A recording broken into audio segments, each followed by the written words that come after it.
All right, so I haven't been on in a while, doing a lot of study and research and everything, but I do want to do this video. My voice is, like always, kind of hoarse. Need to drink some more water, but this is the 100th anniversary edition of the old Scofield Study Bible. And this one is in the standard edition, which is a lot clearer to read than the classic, and a little bit bigger, 9-point font for the text and the notes. It's red letter, thumb index. That's all they had. This is a genuine leather, black Oxford press.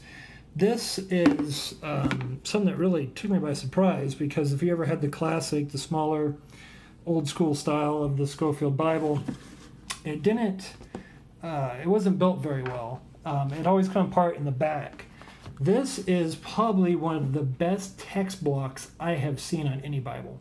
In fact, it didn't come with this Scofield. Every Scofield should have its classic Scofield, gold ribbon. So I put a gold ribbon. It's more of a darker gold than the camera's picking up. But I put this in here, and I had a time. If you have a preacher's Bible, you know what I'm talking about. How good the tubing is on that. It's very sturdy. It took me a long time. I have a place mark. That's why it looks kind of funny. But it's in there straight. But it was very, very difficult because I could barely move that tubing. So this thing is bound very good. It is, and it's overcasted on both sides. You got a good presentation page. And some people are like, they go to church Bible publishers, but every once in a while, when I want a Scofield that I'm going to use a lot, I like the readability on this a lot better. It's a little crisper of a font, which we'll see. So this is one I'm really going to get into. Of course, this is all, if you're familiar with Scofield, you're familiar with the layout and everything. But I do want to show you the overcasting, which you can see right down there. And if you want to go, you can just take my word for it. It's in the back too, right after the maps. Here's the text. Very readable compared to the old classic. The pages are page for page exact, verse by verse exact. Like if the classic ends with verse 8, it's going to end with verse 8, and this one it's going to be the same. You're going to notice the layout's a little bit different on the top, but this is a really nice, simple, easy in the eye font. This one in particular, this genuine leather, is a pigskin. Smells, you can tell they smell pigskin, but you can tell that they use a really good cut of pigskin. It's a lot thicker than usual, and it is a paste down, but it's done by Oxford, so it's done good. You do have this little gold foiling around the perimeter there. But guys, the text block on this thing is just amazing. The gold gilding, let me see if I can get this, is done just phenomenal. Oxford is really, I think, and the ribbon that came with it was nice. It was just black. I wanted a gold ribbon for a Scofield. But the camera's not really picking it up too well. But it's like church Bible publishers, really, really close. Not as good, but pretty close. And nothing to complain about for sure. Right now you could get one of these, only thumb index, this particular one, for $34.99. So you're not spending a lot, and you're getting probably the best text block I've seen on a Scofield.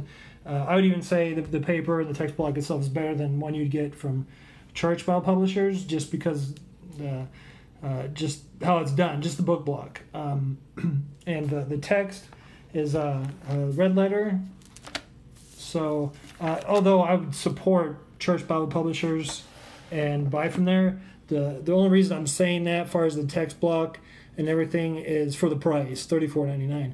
But the red, it looks pink on the camera. It's actually just a real decent shade of red. It's not dark and it's not pink. The camera's kind of picking up pink, and I don't know why, because it doesn't look anything like what I'm looking at. So it's just a red. It's a real red, like a light cherry red, I guess. It's a good red though. It's very easy on the eyes.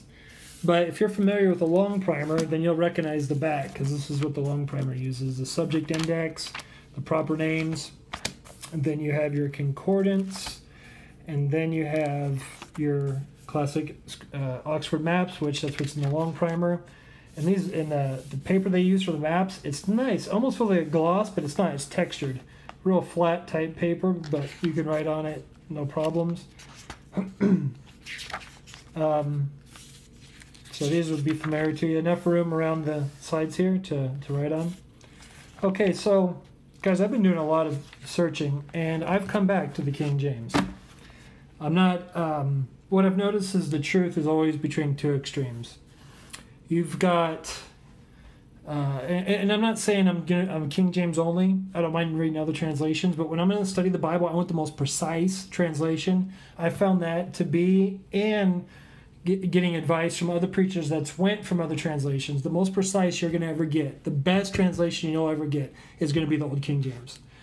Hands down. You cannot improve on how precise the pronouns are. You got the ye, you got the these, the thine. You have everything you need in English to convey the copy of the Word of God. I mean, it's the monarch of English Bibles is the King James.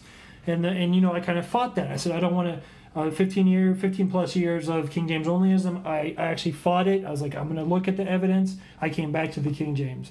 But what I meant by the truth between two extremes is I look at it this way. You have King James onlyists are just the English Bible right here. 100% perfect, even the italicized words, all that. And then you have the extreme where they're using critical text, Hebrew and Greek only.